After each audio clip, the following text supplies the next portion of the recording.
présidente de l'Autorité de régulation des communications électroniques, des postes et de la distribution de la presse, connue sous en acronyme de l'ARCEP.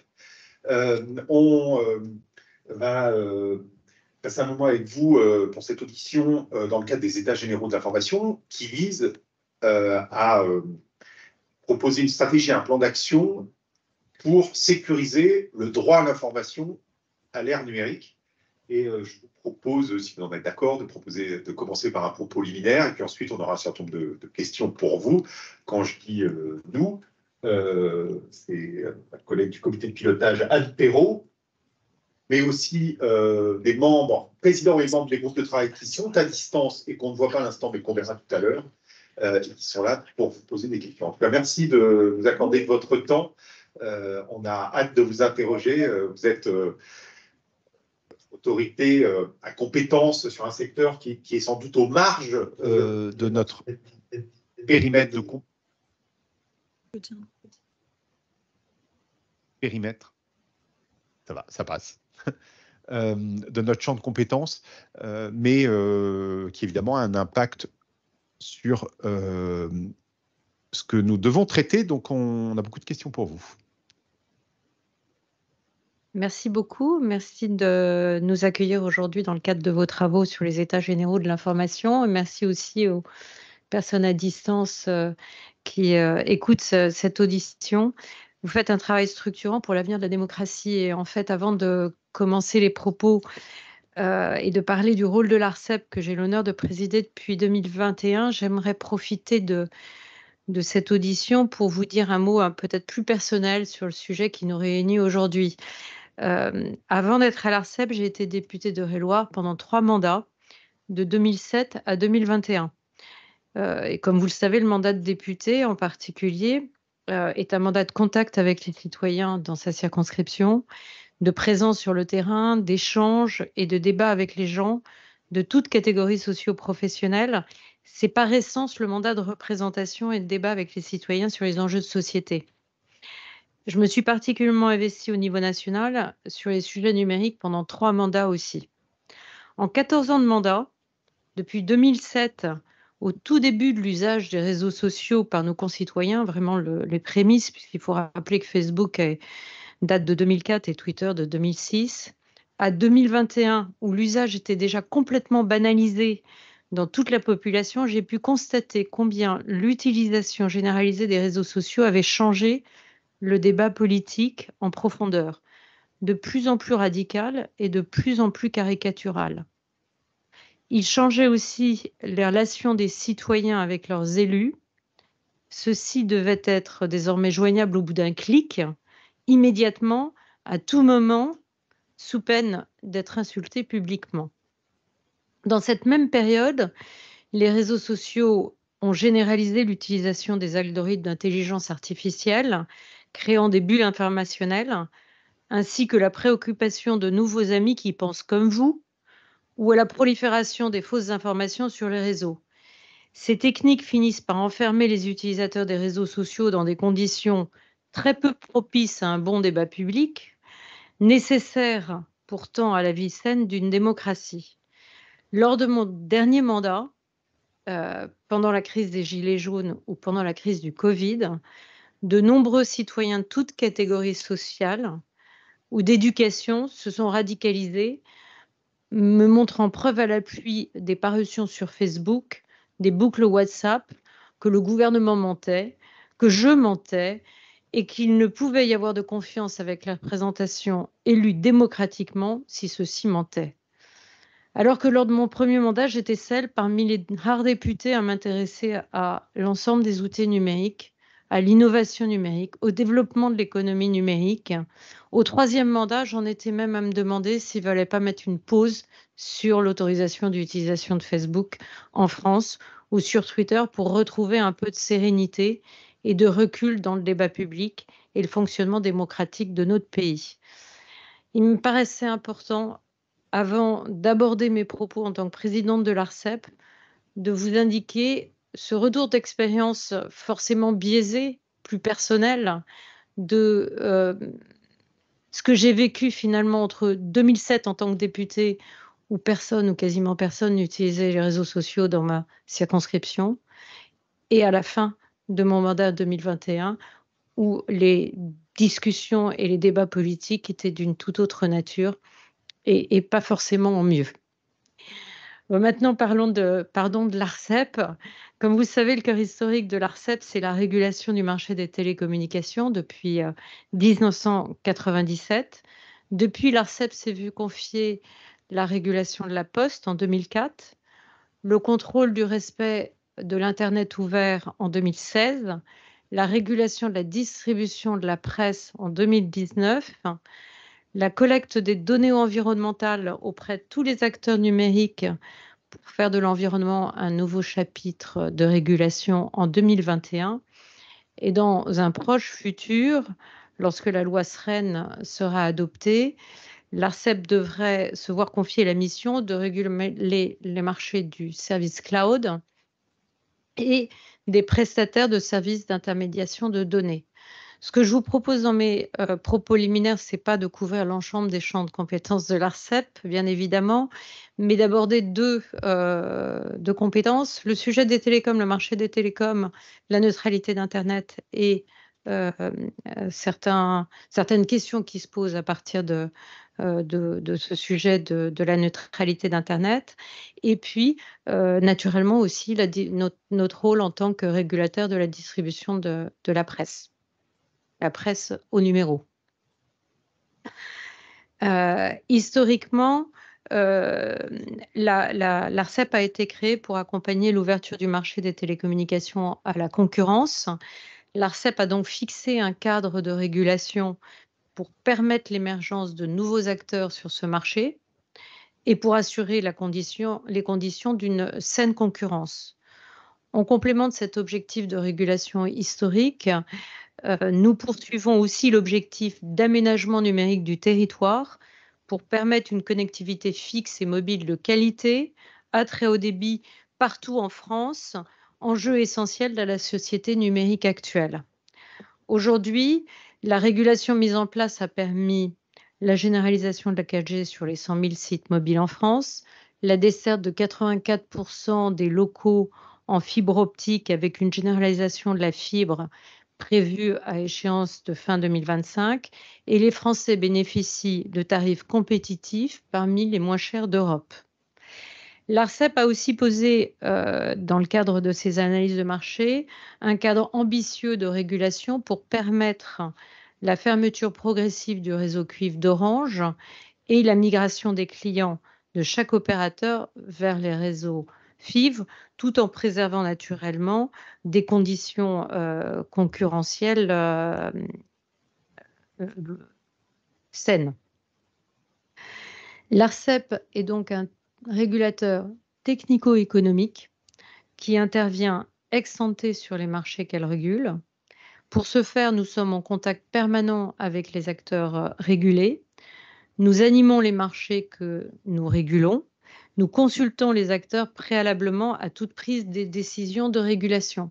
C'est dans notre ADN, en fait, de travailler à animer un marché, à poser des règles ex ante pour viser des objectifs qui sont en général par nature le développement de la concurrence, le développement de l'innovation, et puis aussi pour prendre des objectifs d'intérêt général qui nous sont fixés par la loi, comme l'aménagement numérique du territoire.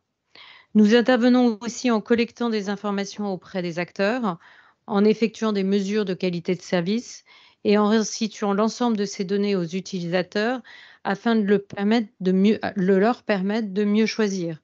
C'est la régulation par la donnée que l'ARCEP a promue à partir de 2016. Et je tiens à saluer d'ailleurs l'action du précédent président de l'ARCEP ici présent sur cette régulation par la donnée, qui est un outil très intéressant et très efficace, sans pour autant avoir le besoin de poser des règles. On peut amener plus d'informations aux consommateurs, ce qui permet d'influer sur le marché. Nous disposons aussi d'un pouvoir de sanction. Mais réguler les télécoms, c'est aussi assurer le contrôle du respect du règlement de l'Internet ouvert, qui garantit que tous les contenus circulent librement sur Internet, dans la limite de leur légalité. sans être bloqués ou discriminés par les opérateurs télécoms. Ce principe de neutralité de l'Internet est garant de la capacité d'innover sur Internet et aussi garant de la liberté d'expression. Avec d'autres institutions, l'ARCEP a mis en avant dès 2017 le fait que les opérateurs télécoms n'étaient pas les seuls acteurs à jouer un rôle structurant dans le cheminement de l'information en ligne. Par exemple, les smartphones sont de véritables maillons faibles de la neutralité du net. Ils constituent des intermédiaires qui déterminent, façonnent l'accès à Internet des utilisateurs, en particulier par leur système d'exploitation, qui conditionne le fonctionnement des applications et des contenus accessibles. Ils effectuent un pré-choix finalement pour le consommateur en fonction de critères qui leur sont propres et certainement de maximisation de leurs profits. L'ARCEP a publié un rapport sur ce sujet en 2018 et l'ARCEP a aussi contribué à alimenter le débat public en amont de l'adoption des nouveaux règlements européens, DMA et DSA, qui sont une vraie avancée dans la régulation des plateformes numériques. L'adoption de ces textes n'est pour autant pas n'est pas la fin de l'histoire. L'enjeu est désormais double. Alors, le premier enjeu, c'est de s'assurer de la mise en œuvre effective de ce texte. L'ARCEP apporte son expertise par le biais du BEREC à la Commission européenne via le groupe d'experts de haut niveau du Digital Market Act. Et puis, deuxièmement, il s'agit de veiller à ce que les nouveaux enjeux qui apparaissent sur les marchés soient appréhendés correctement via le DMA ou via tout autre dispositif.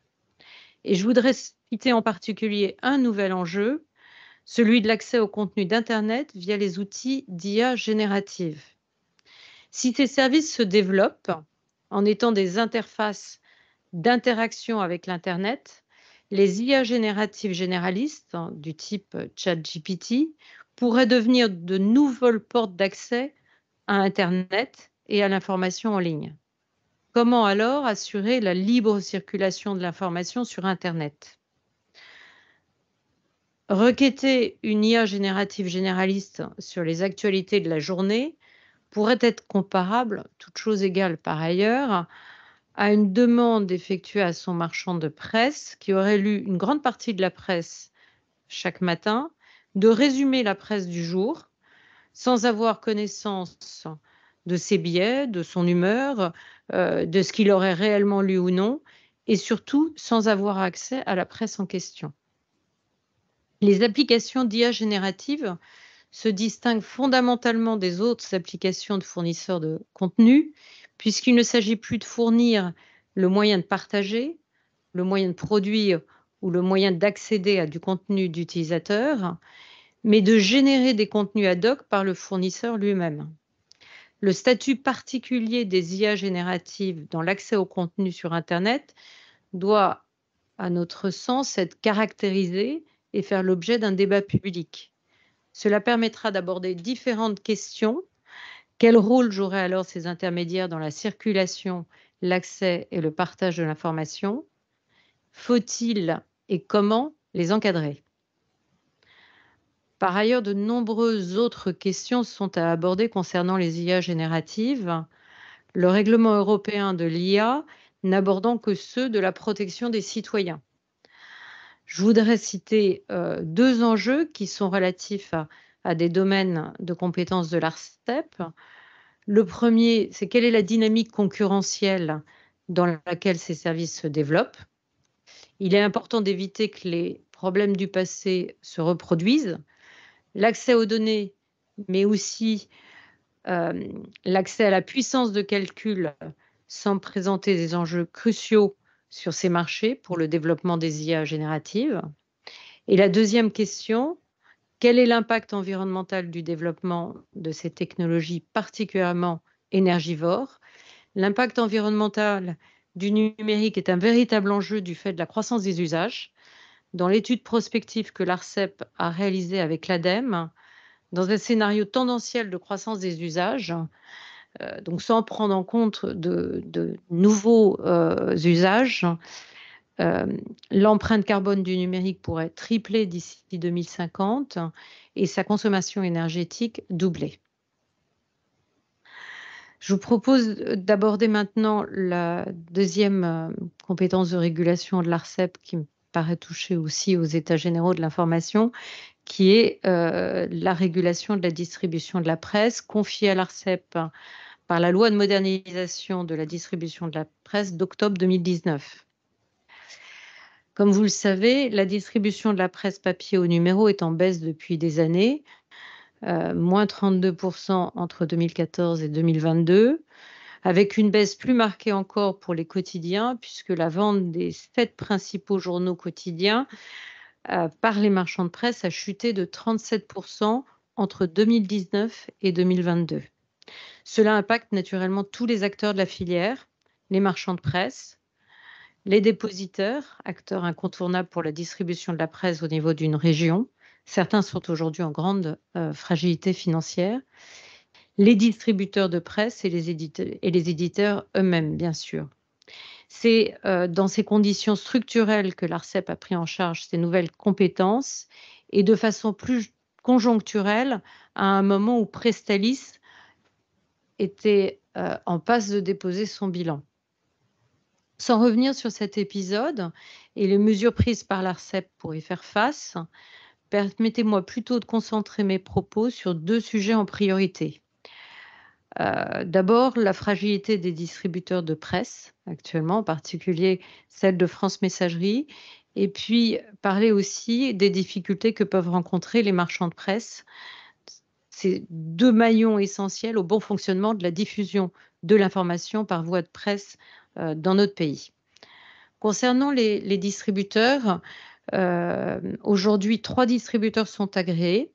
France Messagerie, qui distribue les quotidiens nationaux et des magazines, MLP, qui distribue des magazines, et News CCEI, qui est une filiale de France Messagerie en charge de la distribution de la presse étrangère.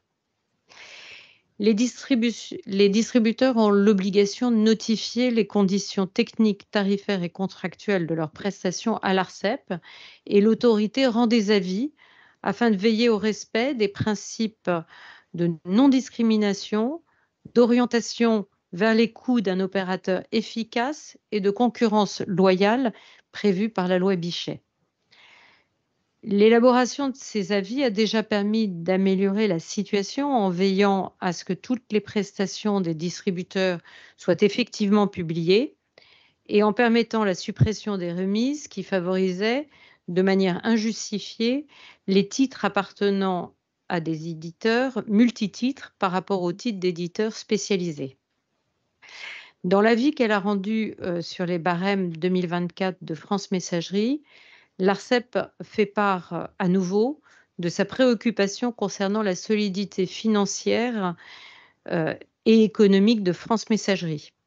En effet, le plan d'affaires présenté par France Messagerie repose sur des hypothèses incertaines, notamment la prolongation de la subvention exceptionnelle versée par l'État en 2024. Donc, dans ses prévisions de 2024, 2025 et 2026, France Messagerie tient compte de cette subvention qui devait normalement s'arrêter en 2021 et qui a été prolongée en 2022 et 2023.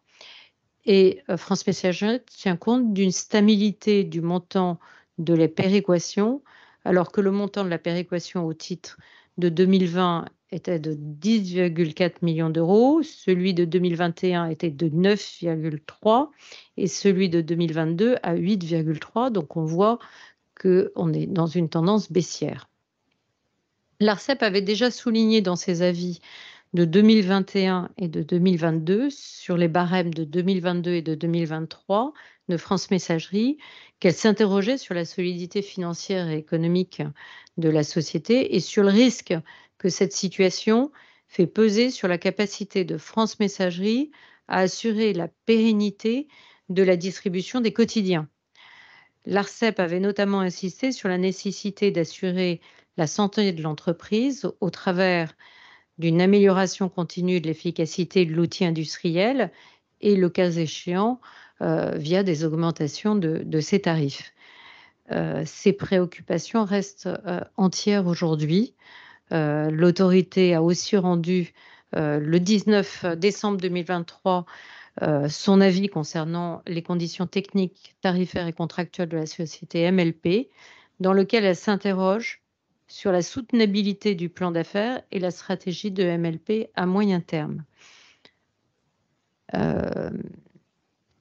C'est important de passer ces messages aujourd'hui aux États généraux de l'information, parce que je pense que vous aurez peut-être plus d'audience que les simples avis mis en ligne de l'ARCEP sur ce sujet.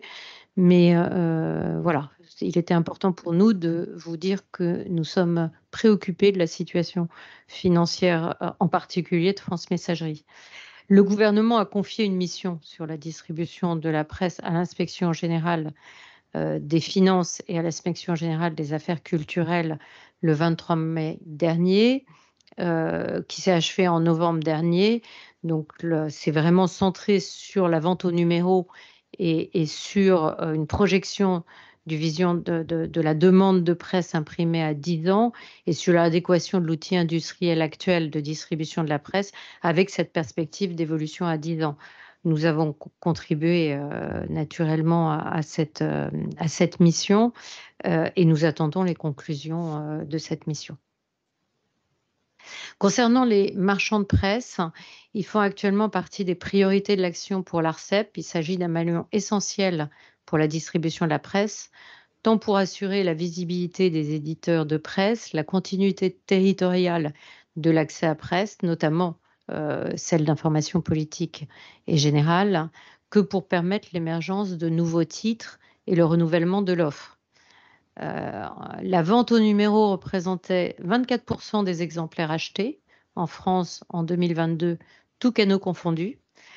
Elle permet aux lecteurs d'acheter ponctuellement des titres de presse sans avoir à être abonné.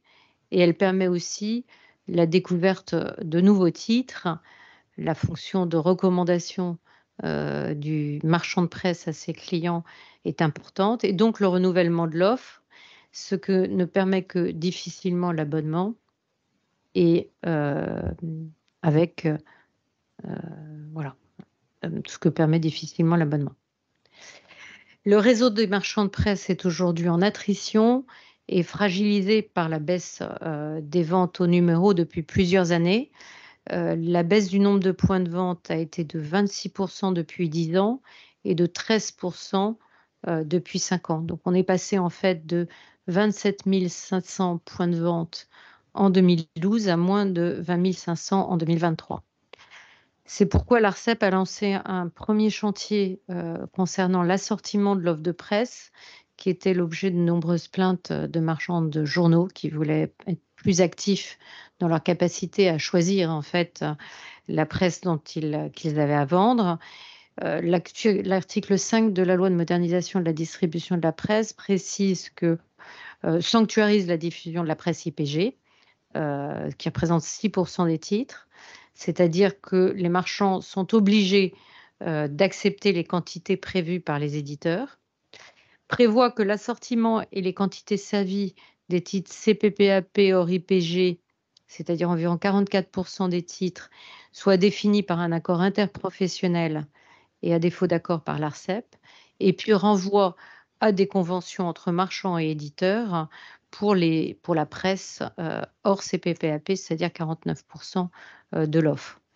À ce titre, l'ARCEP est satisfaite que la filière ait finalement réussi à parvenir à un accord en juillet 2021 sur la partie assortiment de la presse CPPAP hors IPG. La mise en œuvre technique a mis un certain temps, plus de temps que certains l'escomptaient, mais le déploiement s'est déroulé progressivement entre avril et octobre 2023 avec la disposition d'un nouvel outil informatique qui s'appelle Presse Connect. Et il revient maintenant aux marchands de presse de se saisir des fonctionnalités offertes par ce nouvel outil et par les possibilités qu'ils ont maintenant à leur disposition d'avoir une plus grande liberté dans le choix qu'ils offrent à leurs clients. Et il reviendra après aux acteurs de la filière d'évaluer l'effet de ces règles sur le taux d'invendus et sur la satisfaction aussi qu'ont les marchands de presse dans la capacité qu'ils ont à proposer des titres de façon plus appropriée à leurs clients et ainsi, on l'espère, augmenter le volume d'affaires réalisé. L'ARCEP a aussi lancé le chantier des conditions de rémunération des marchands de presse, car d'une part, la baisse structurelle du volume d'affaires entraîne une diminution de la rémunération des marchands de presse et fragilise ainsi l'ensemble de la filière. C'est une des raisons liées à l'attrition des marchands de presse. Et d'autre part, les conditions de rémunération actuelles des marchands de presse ont été définies en 2014 par le Conseil supérieur des messageries de la presse et elles n'ont pas été revues depuis. S'agissant de la méthode, l'ARCEP entend fixer un cadre dans lequel les acteurs pourront déterminer les rémunérations des marchands de presse, c'est-à-dire on fixerait les principes et les règles générales et dans le cadre, naturellement, dans le respect des objectifs de régulation fixés par la loi Bichet et des principes du droit de la concurrence. Et puis les acteurs de la filière établiraient les rémunérations précises des marchands à l'issue de négociations commerciales, comme dans d'autres filières régulées. Et pour cela, l'ARCEP a organisé une consultation publique qui s'est déroulée de mi-juin à mi-octobre pour connaître leur appréciation des conditions actuelles de rémunération des marchands de presse et leur permettre d'exprimer leur vision quant à la manière dont elles devaient évoluer à moyen terme. De nombreuses contributions, près de 30, ont été reçues, qui sont actuellement en cours d'analyse par les services de l'ARCEP. Et toutefois, compte tenu du délai nécessaire à la mise en place de ce nouveau cadre de rémunération, l'ARCEP a estimé important de devoir traiter de manière urgente le problème de la diminution du taux de rémunération des marchands de presse résultant directement de la baisse globale du marché de la vente au numéro, en abaissant le niveau de chiffre d'affaires presse annuel requis pour accéder aux différents seuils de la majoration en fonction du chiffre d'affaires. Cette évolution a été adoptée en juillet 2023 après une consultation publique et devrait être prise en compte lors de la détermination de la rémunération complémentaire que les marchands vont percevoir en mars-avril 2024 au titre du semestre 2023. Maintenant, concernant la question que vous souleviez dans la note de cadrage, et pour conclure, je voudrais un mot sur l'architecture de la régulation et la coopération entre les régulateurs. Comme vous le voyez au fil de vos auditions, chaque autorité a des objectifs de régulation bien spécifiques sur le numérique, bien distincts, et donc des cultures de régulation qui en découlent, qui sont aussi bien distinctes. L'ARCEP est un régulateur technico-économique qui intervient ex ante sur les marchés qu'elle régule. Elle a un prisme pro-concurrence, liberté de choix du consommateur et innovation. Elle a aussi un prisme aménagement du territoire afin que les réseaux, qu'ils soient de télécommunication ou de distribution de la presse ou même de la poste, puissent desservir tous les lieux d'habitation et tous les locaux professionnels. Ce sont des objectifs différents de régulation que les autres régulateurs ont, typiquement que la régulation dite de contenu ou que la régulation visant à protéger les libertés fondamentales, y compris en ligne. Dans le domaine du numérique, si transverse aux enjeux de société, de nombreux régulateurs sont impliqués. Ça paraît normal. Cela conduit à des coopérations régulières entre nous, entre les différentes autorités en charge de la régulation du numérique. Aujourd'hui, un dialogue régulier existe déjà, qu'il soit formel ou non. Par exemple, l'autorité de la concurrence nous donne son avis dans le cadre de nos processus d'analyse de marché fixe, c'est-à-dire qu'ils examinent la dynamique concurrentielle des réseaux fixes. Nous rendons aussi des avis, par exemple à l'autorité de la concurrence, nous avons rendu un avis sur le projet de fusion entre TF1 et M6, ou encore à l'Arcom sur les enjeux de modernisation de la TNT. Nous avons aussi un pôle commun de travail avec l'Arcom sur certains sujets numériques. Et par exemple, nous réalisons une publication annuelle commune du référentiel des usages du numérique. Nous travaillons également avec l'ADEME et l'Arcom sur les enjeux environnementaux du numérique. Par exemple, nous avons réalisé une étude tripartite Arcom, ADEME, ARCEP sur l'impact environnemental des modes de diffusion audiovisuelle. En fait, cette étude est en cours. Et nous avons aussi réalisé ensemble un référentiel d'éco-conception des services numériques qui a été soumis à consultation publique et qui a vocation à être publié en 2024. Nous échangeons aussi régulièrement entre nous et avec le gouvernement sur les enjeux numériques au travers de la task force numérique de l'État. Et puis, nous travaillons de façon très rapprochée avec nos homologues européens au sein du BEREC, le groupe des régulateurs de communication électronique. Le nouveau cadre de régulation posé par les différents textes récemment adoptés au niveau européen va conduire à encore plus de coopération au niveau français entre nous, mais aussi au niveau européen via des groupes de régulateurs qui sont créés au niveau européen. Et pour ce qui nous concerne, le groupe de haut niveau du Digital Market Act, ainsi que le Comité européen pour l'innovation dans le domaine des données, du Data Act et du Data Governance Act.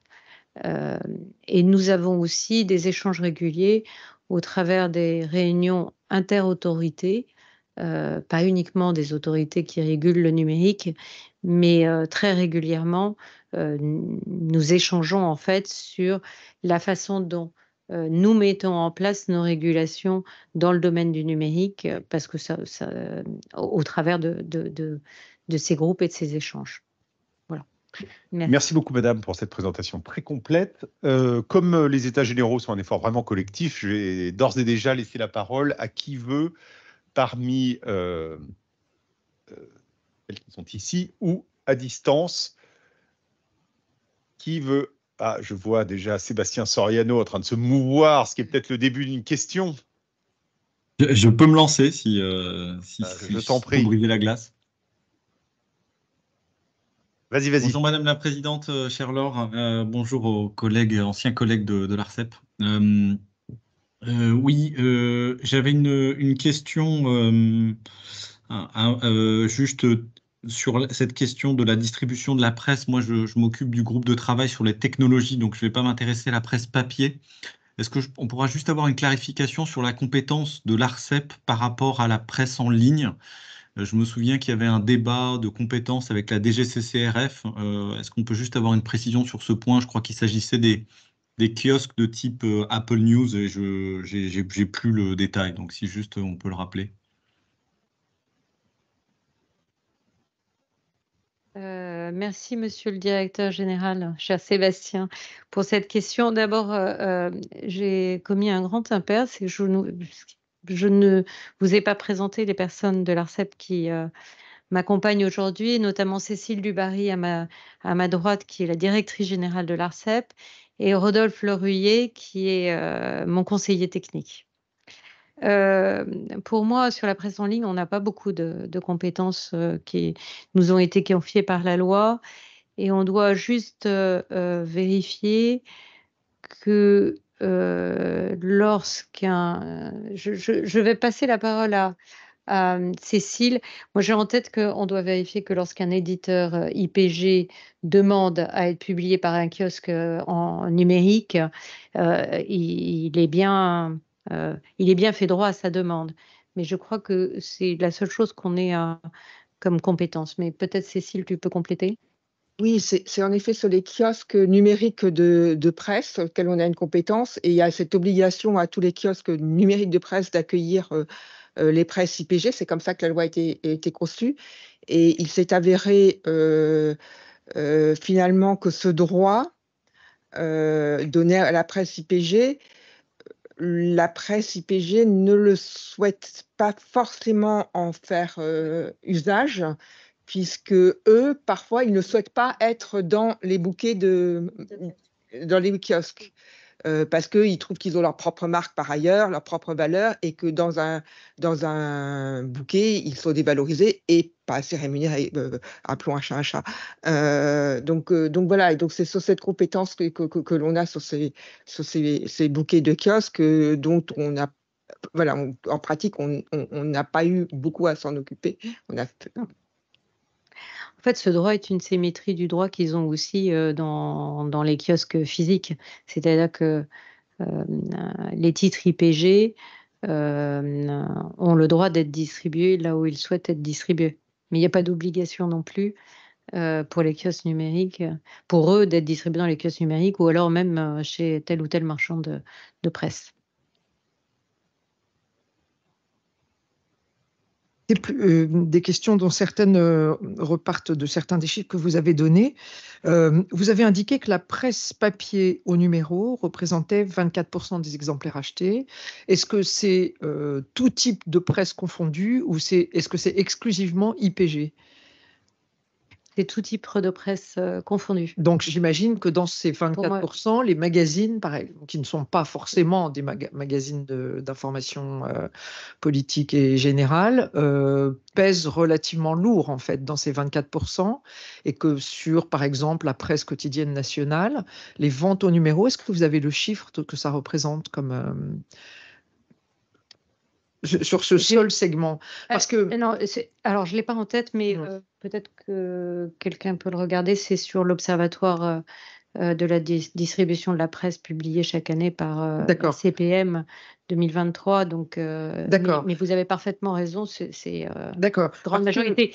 Peut-être pas en nom, mais en volume en tout cas, c'est-à-dire en chiffre d'affaires ou en VMF, les magazines sont largement majoritaires. D'accord, parce que si finalement on se limite à la presse, à l'IPG, alors, bon, il y a beaucoup de discussions, je crois, sur le périmètre de ce qu'on devrait faire rentrer dans l'IPG, en termes de périodicité, mais aussi en termes de type de publication. Mais supposons qu'on s'accorde à peu près sur ce qu'on met là-dedans. Est-ce que assurer la vente au numéro de la presse quotidienne nationale, par exemple, ou de la presse IPG, ça mérite un système aussi compliqué, à la fois en termes de subventionnement de cette activité, en termes de coûts que ça peut représenter pour les marchands de presse qui sont un peu submergés, si je comprends bien, de titres, moins depuis la loi de 2019, puisqu'ils ont la faculté de choisir les titres hors IPG qu'ils vont présenter au public, ce qui est plutôt une bonne chose. Mais est-ce que, enfin, on a l'impression quand même que cette forme d'accès à l'information politique et générale est devenue très, très minoritaire, parce que d'une part, la plupart des gens lisent en ligne, et puis ceux qui veulent continuer à lire un journal ont plutôt des abonnements numériques à ce journal. Donc, la vente au numéro est vraiment devenue hyper minoritaire dans tout ça. Et on a l'impression que la dépense d'énergie pour continuer à assurer cette distribution au numéro est absolument disproportionnée. Alors, je voudrais avoir votre sentiment là-dessus. Peut-être que c'est une fausse idée et qu'en réalité, c'est très important. Et d'autre part, est-ce qu'on doit considérer que la loi de 2019 remet complètement en question la loi Bichet? Alors, j'ai bien compris qu'on a sanctuarisé la distribution de l'IPG, mais finalement, la faculté qu'ont les marchands aujourd'hui de pouvoir sélectionner un peu l'éventail des titres qu'ils présentent au public, est-ce que ça, c'est pas une sortie de la loi Bichet qui imposait finalement aux marchands de presse de tout distribuer selon les désirs des éditeurs, si j'ai bien compris? Alors, sur votre première question est une excellente question. Le régulateur n'a pas la réponse à cette question aujourd'hui. La réponse à cette question, elle est naturellement en partie auprès des éditeurs, bien sûr, en partie auprès des distributeurs de la presse. Et là, on vous dit qu'on a des inquiétudes et on a des préoccupations sur la santé financière du distributeur des quotidiens nationaux, qui sont tous IPG. Enfin, non, enfin des quotidiens nationaux. Mais et puis la réponse à la question aussi est d'ordre politique et elle est aussi auprès des marchands de presse. Longtemps, et ça serait à vérifier d'un point de vue économique par une étude, il est dit que la vente d'un quotidien entraîne aussi la vente de magazines. Et donc, il est intimement lié. Le fait de pouvoir proposer dans les marchands de journaux des quotidiens nationaux fait que ça attire en fait des clients qui achètent d'autres titres.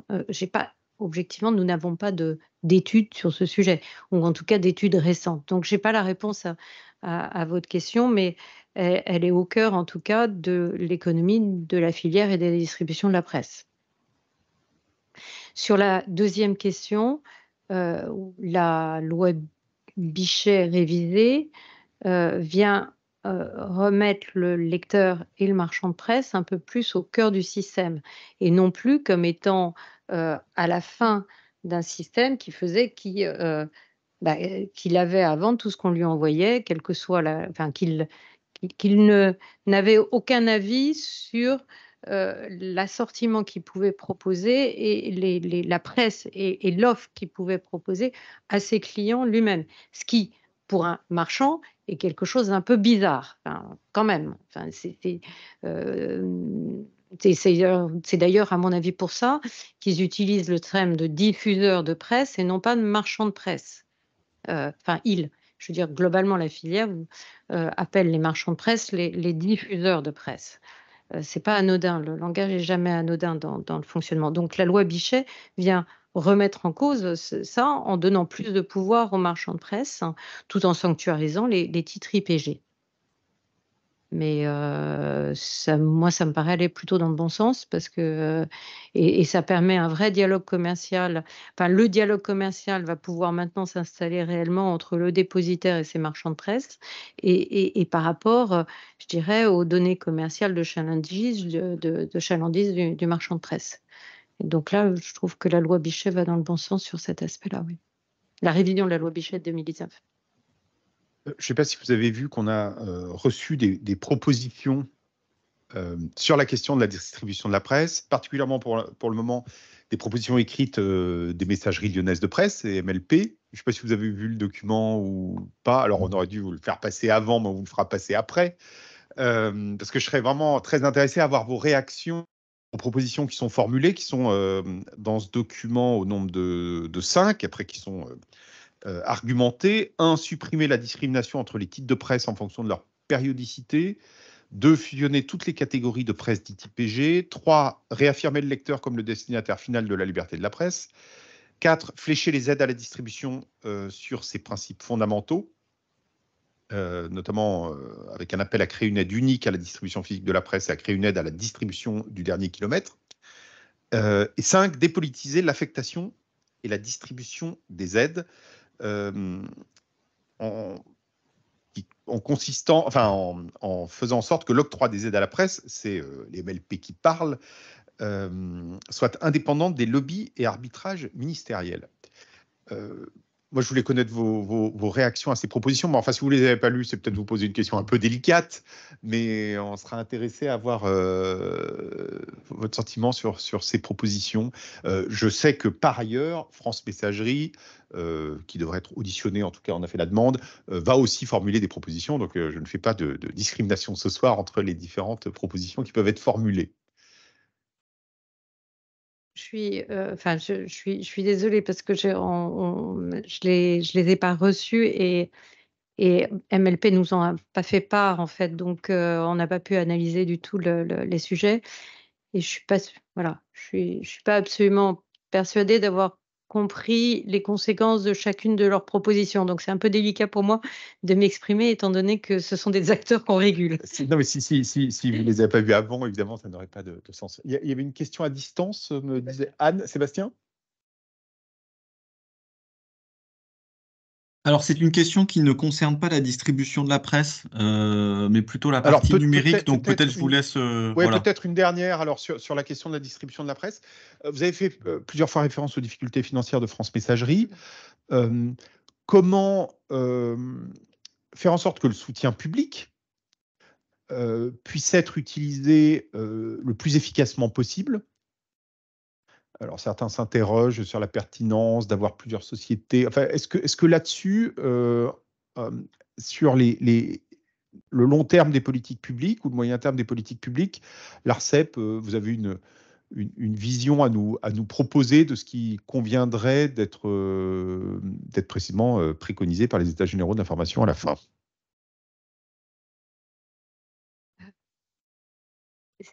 Et je pense au cœur de la mission de l'IGF et l'IGAC, donc les inspections. Et on n'a pas voulu non plus faire l'étude en double, je dirais, parce que c'est une question qu'on a, bien sûr, on se pose la même question, mais à partir du moment où le gouvernement lançait une mission sur ce sujet-là, avec les 2 inspections, on a plutôt pris l'option de les laisser travailler, de prendre en compte les résultats de leur mission plutôt que de faire le travail nous-mêmes, sachant en plus qu'on avait beaucoup de compétences à décliner sur la régulation de la presse, de la distribution de la presse, avec la mise en application de la loi Bichet, qui est quand même assez récente, qui est de 2019, avec plein de chantiers. Voilà. Merci beaucoup. J'ai une toute dernière question, ensuite je laisse la parole à Sébastien pour passer à un autre sujet.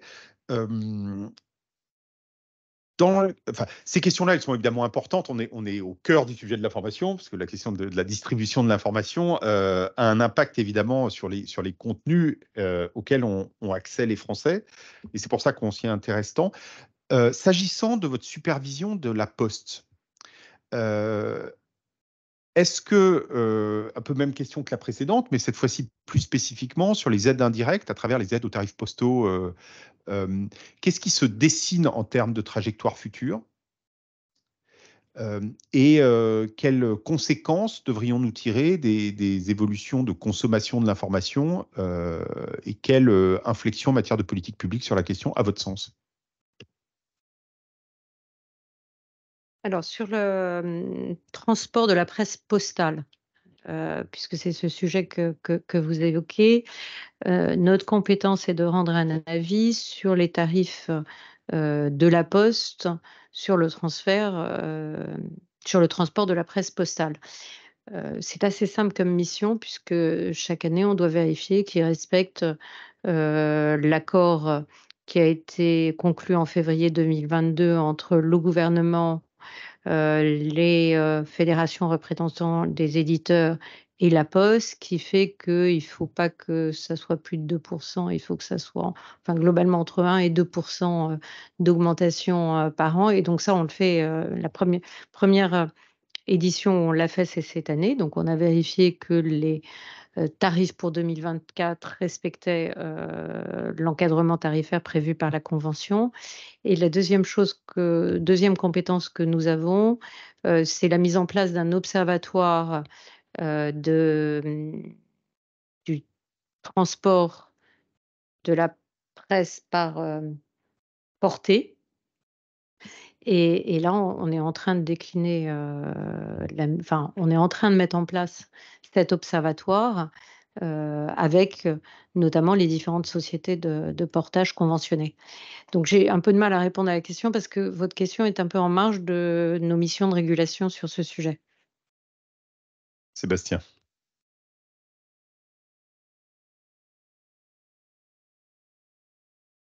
Oui, je voulais à la fois rebondir sur votre introduction un petit peu personnelle d'ancienne députée. Je pense que c'est très utile d'avoir ce témoignage. Et par rapport aux enjeux sur lesquels on est amené à se pencher vis-à-vis de la chaîne technique finalement qui permet d'amener l'information depuis son producteur jusqu'à l'utilisateur. Donc l'utilisateur, le consommateur, l'informé, je ne sais pas quel est le bon terme, le citoyen. Voilà. Et vous avez mentionné à propos des terminaux, effectivement, le fait que ceux-ci pouvaient effectuer une sorte de pré-choix pour le consommateur. Et vous avez sous-entendu ou indiqué que, en ce qui concernait les IA génératifs, c'était un cran plus loin, puisque finalement, le contenu était digéré et présenté directement par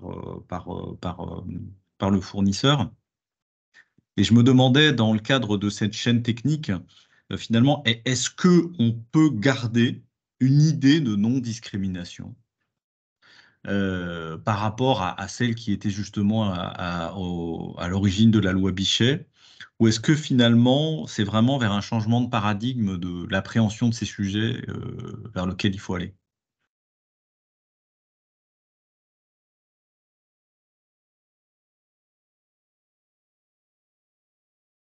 En tout cas, c'est sous cette forme-là, sans doute, qu'il faut se poser la question par rapport à la circulation de l'information et à la qualification de l'information. Le numérique nous fait changer de paradigme dans beaucoup de domaines, hein. Et donc, il ne serait pas étonnant qu'on soit obligé aussi de changer de paradigme dans ce domaine-là. En revanche, il faut qu'on puisse mettre des fondations solides pour protéger nos valeurs démocratiques, pour protéger le débat public, pour protéger le débat protéger, peut-être pas le bon mot, parce que ça fait référence à du protectionnisme d'un certain côté, mais c'est quand même important qu'on puisse mettre des garde-fous. Alors, c'est pas forcément la non-discrimination, puisque là, le contenu est généré par de l'IA directement, mais au moins qu'on puisse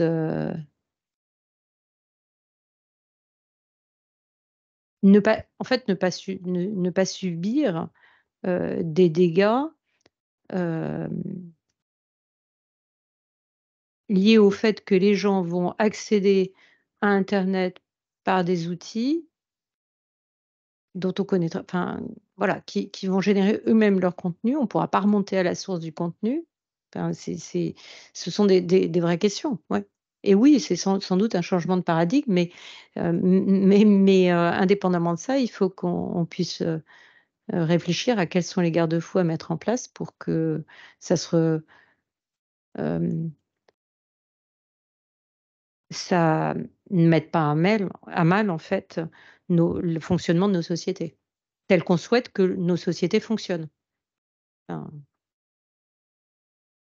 Sur ce Oui. sujet, est-ce que vous, en tant qu'ARCEP, vous voyez un rôle, par exemple, dans le fait de faciliter l'identification des contenus qui seraient produits par de l'intelligence artificielle?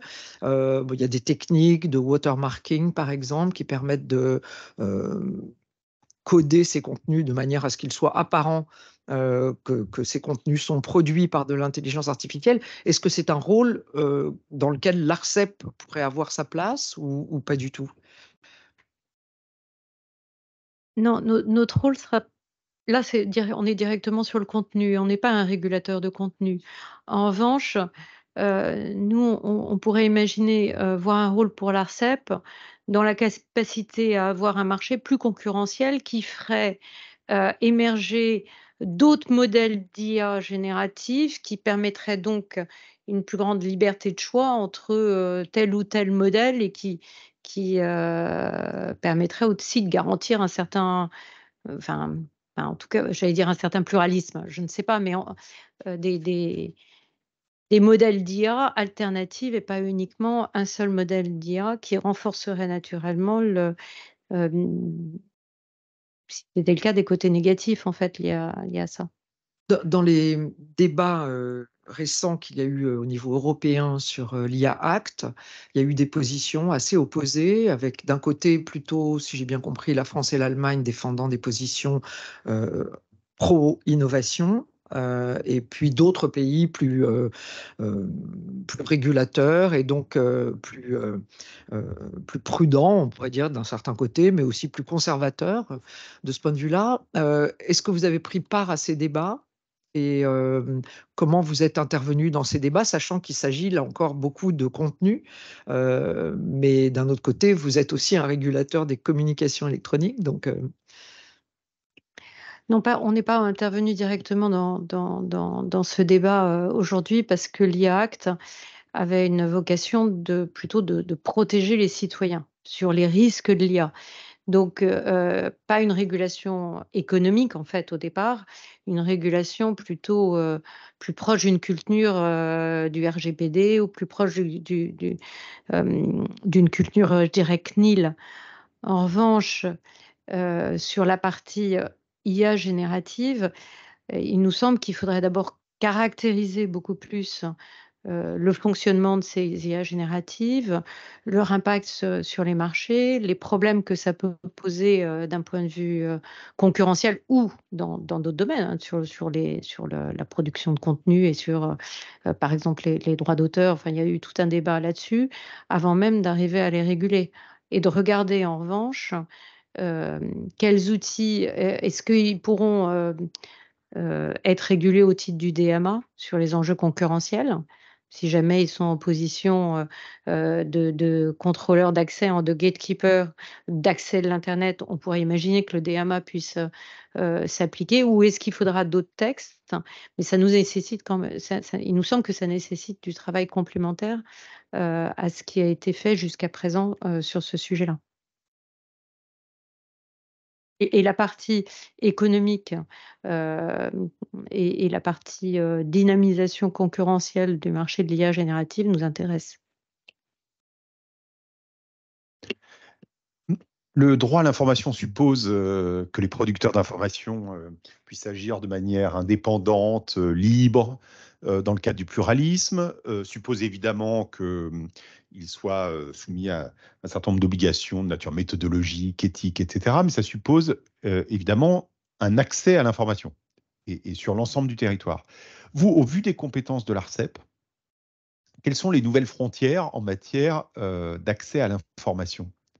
Et quels sont les sujets sur lesquels il y a encore matière à progresser, ou est-ce qu'on peut considérer, alors évidemment il y a des sujets relatifs à l'existence, et vous avez fait référence de marchands de journaux. Il est difficile d'avoir accès aux journaux papier sans marchands de journaux, même si autre mode de distribution. Mais vous avez évoqué la question de la fibre. Mais quels sont aujourd'hui les principaux problèmes de votre point de vue en matière d'accès à l'information, et quelles sont, le cas échéant, les prochaines mesures à prendre?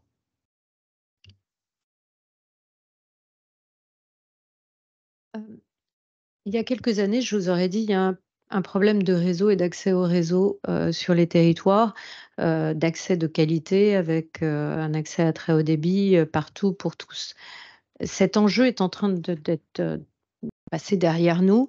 La généralisation de la 4G a eu lieu sur les 100 000 sites mobiles en France. Le New Deal Ça vaut permet... pour l'outre-mer d'ailleurs ou pas?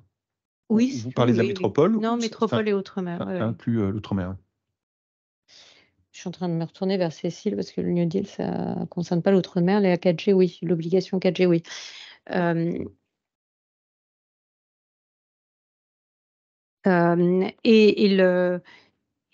New Deal mobile amène a permis d'améliorer considérablement la couverture des réseaux mobiles en France.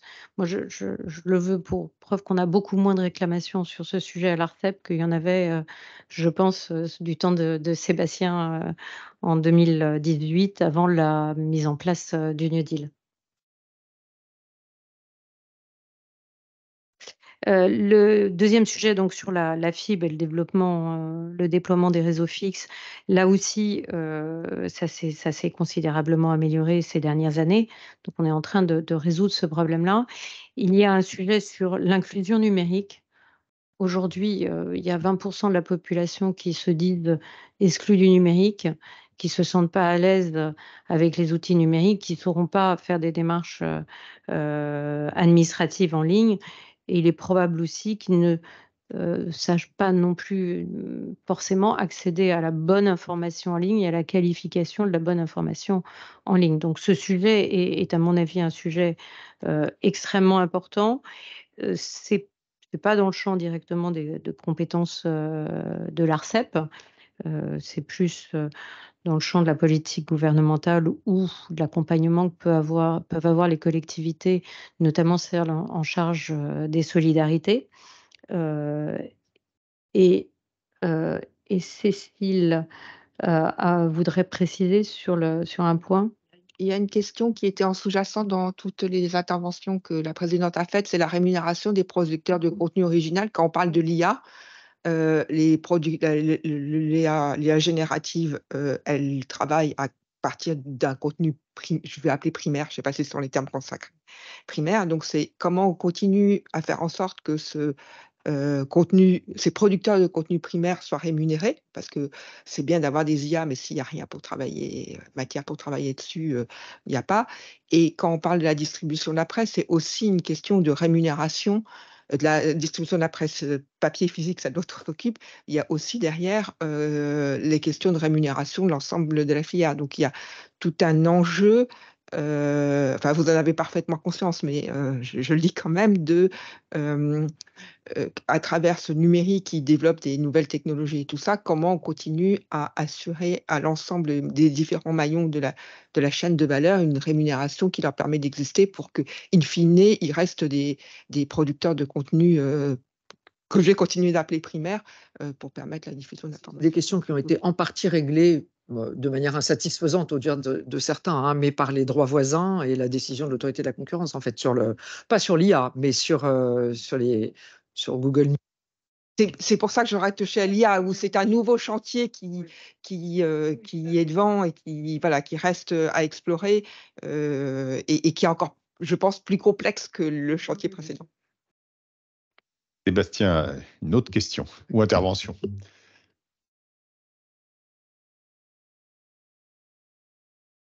Oui, tout à fait. Mais je suis désolé, je vais revenir un peu sur d'autres plans. Donc, je suis désolé, c'est un peu chaotique comme audition parce que je saucissonne le sujet par mon côté technologie, je m'excuse.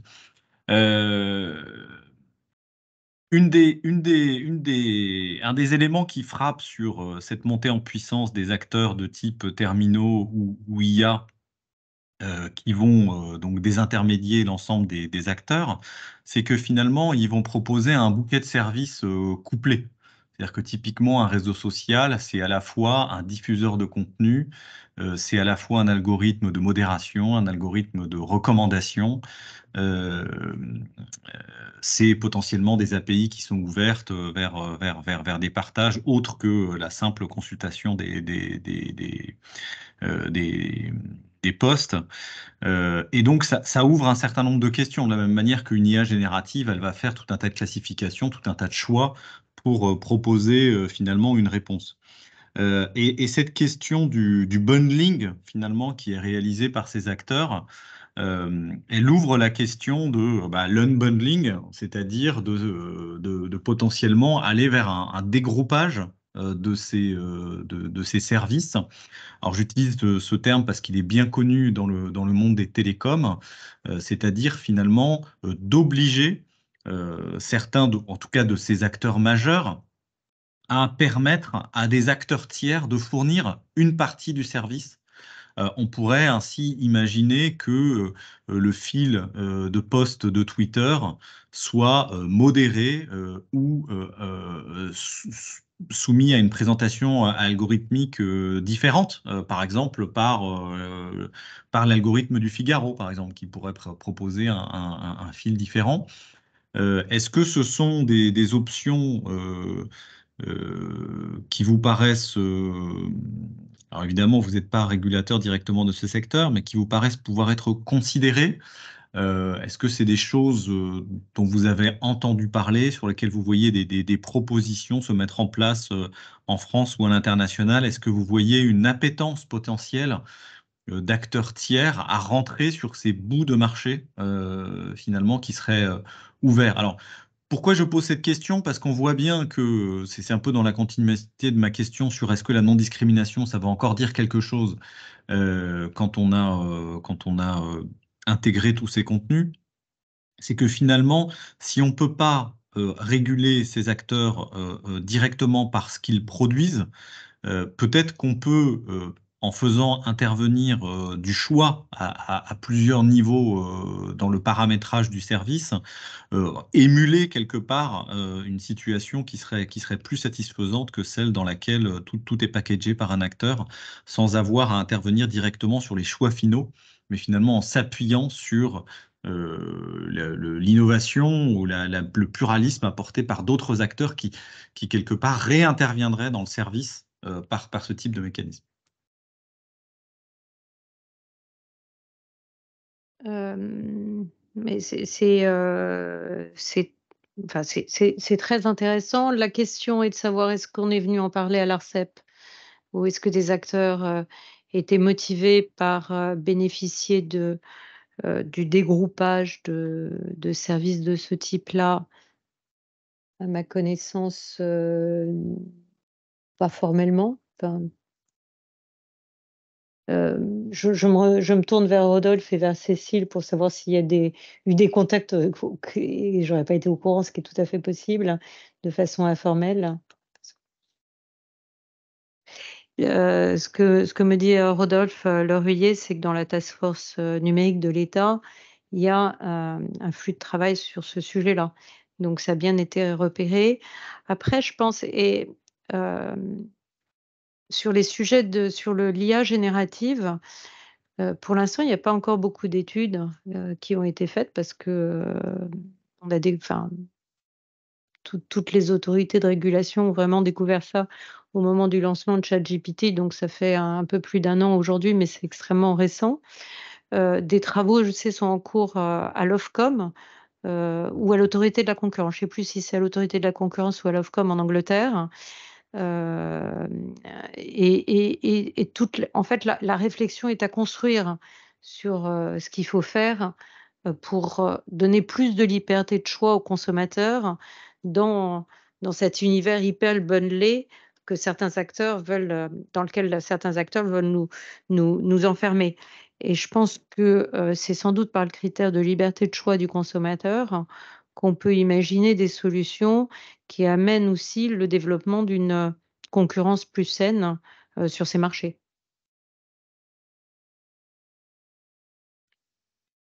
Merci beaucoup. Est-ce que parmi ceux qui sont à distance, il y a d'autres questions?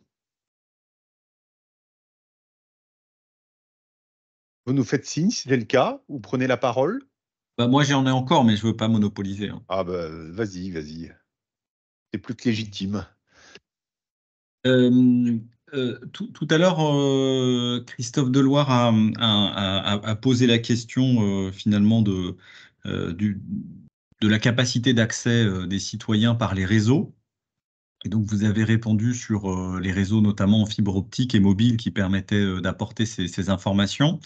On a vu pendant la guerre en Ukraine que lorsqu'il y avait des situations typiquement de conflit, ces réseaux n'étaient pas forcément disponibles.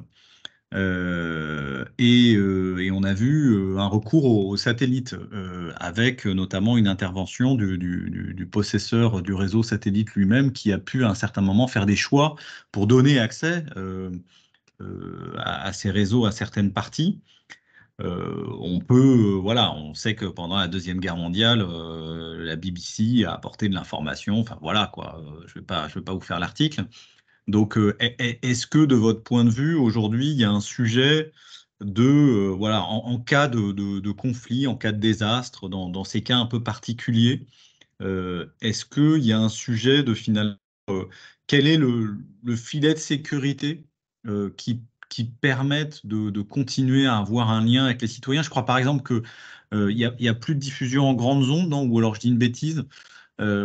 Donc, est-ce que finalement ces réseaux qui permettaient d'avoir pas forcément un débit très important et qui aujourd'hui, même avec le satellite, peuvent en avoir un, mais qui sont des réseaux qui sont un peu moins terrestres que les réseaux fibres et mobiles, est-ce qu'il y a un sujet de votre point de vue, ou est-ce que là, je suis dans la littérature de science-fiction? Aujourd'hui, l'offre satellite basse altitude rencontre un fort succès en France aussi, notamment chez les personnes qui ne sont pas encore fibrées.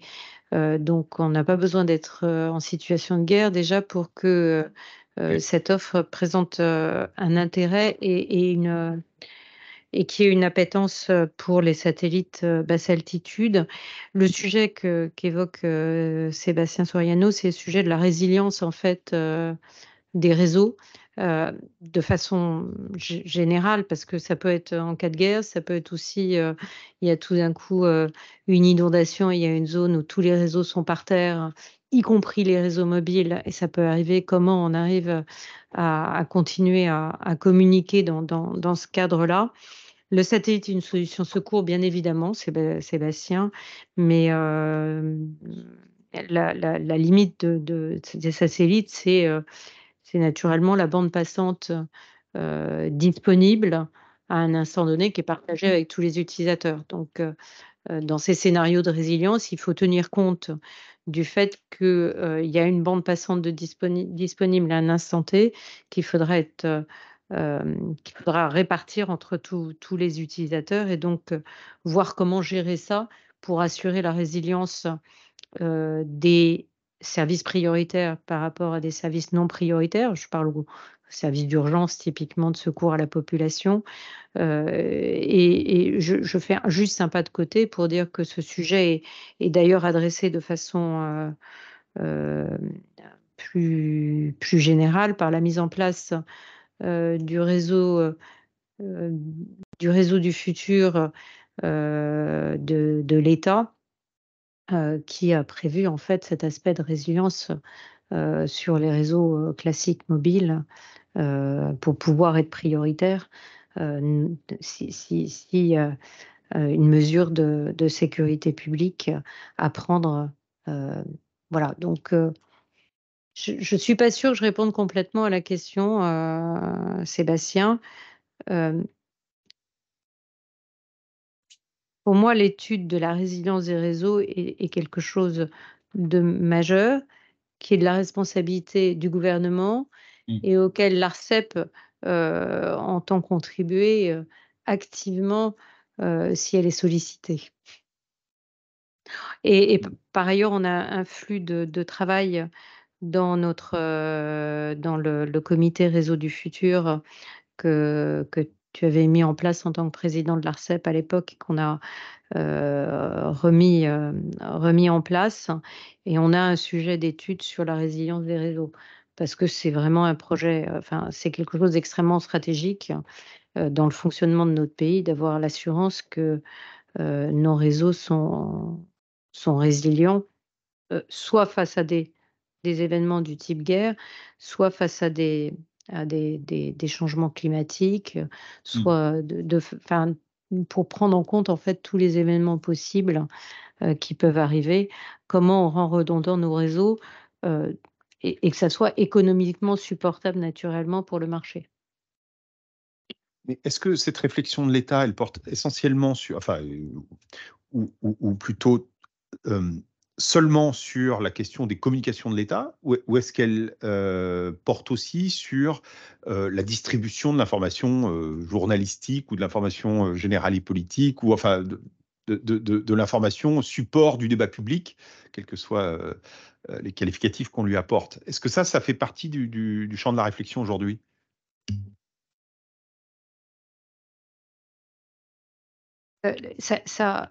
Alors, aujourd'hui, ce qui s'appelle le réseau futur de l'État, c'est les communications de l'État pour la sécurité civile de l'État. Mais le champ de la réflexion sur la résilience devrait englober l'ensemble, en fait, des utilisations des réseaux aujourd'hui. Je sais qu'il y a un flux de travail qui devait être initié sur ce sujet, qui est majeur, parce qu'il y a eu pas mal de débats au moment de l'année dernière, au moment des potentielles mesures de délestage des réseaux, et donc l'impact que ça avait sur le fonctionnement des réseaux de communication électronique. Et tout le monde s'est aperçu que il fallait de l'électricité pour utiliser les réseaux, que ce soit les réseaux fibres, que ce soit les réseaux mobiles. Et donc on s'est rendu compte en fait de l'impact et de la dépendance de tout le fonctionnement de la société à ce que les réseaux de communication électronique fonctionnent de façon générale. Donc il y a une réflexion sur ce sujet, notamment sur la partie résilience des réseaux en cas d'interruption électrique. Je ne suis pas sûre encore qu'il y ait un champ de réflexion sur l'ensemble des sujets de résilience des réseaux. Merci. Sébastien, je ne sais pas si tu as eu une autre question. Non, ce n'est pas le cas. Non, c'est bon, c'est très complet. Merci beaucoup. Est-ce qu'il y a d'autres points, et ce sera ma question finale, sur les sous-couches de l'espace informationnel?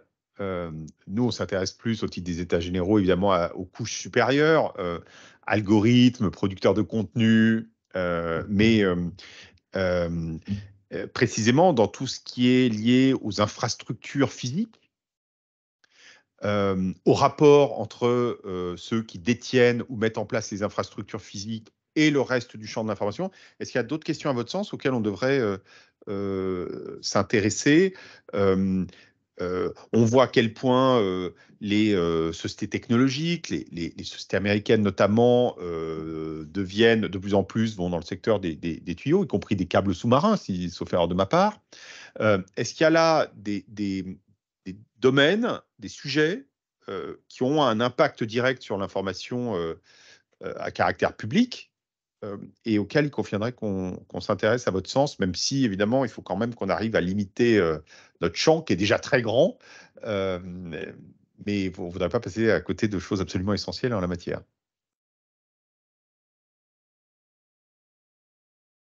J'ai pas l'impression, en fait, qu'il y ait des enjeux spécifiques aux enjeux de l'information et de la diffusion de l'information. La partie des câbles sous-marins que vous mentionnez et la propriété des câbles sous-marins qui appartiennent à Google, à Facebook, à Meta, est un vrai sujet de souveraineté, en fait.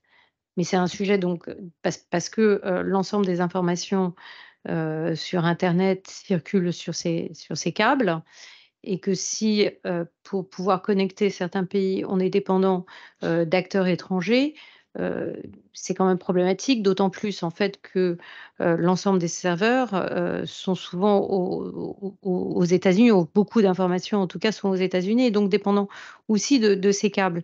Mais ce n'est pas un problème lié aux états généraux de l'information, c'est un problème beaucoup, beaucoup plus systémique en fait. Et donc on voit pareil sur la concentration en fait des services cloud, ce n'est pas un problème pour l'état généraux de l'information, c'est un problème systémique, le fait que vous avez 3 gros acteurs qui détiennent aujourd'hui 70 du marché des services cloud, et qui rendent finalement dépendants leurs services des pans entiers de l'économie. Mais je ne vois pas de domaine en dehors de ceux qu'on a déjà cités, ceux que vous avez cités vous-même, liés aux états généraux de l'information. Enfin, non. Je me tourne, voilà. Bien. Merci. Je vous remercie beaucoup au nom des groupes de travail, des états généraux, de nous avoir consacré de votre temps pour cette audition extrêmement importante pour nous. Voilà, merci beaucoup. Merci à vous. Merci. Et merci à ceux qui étaient présents à distance.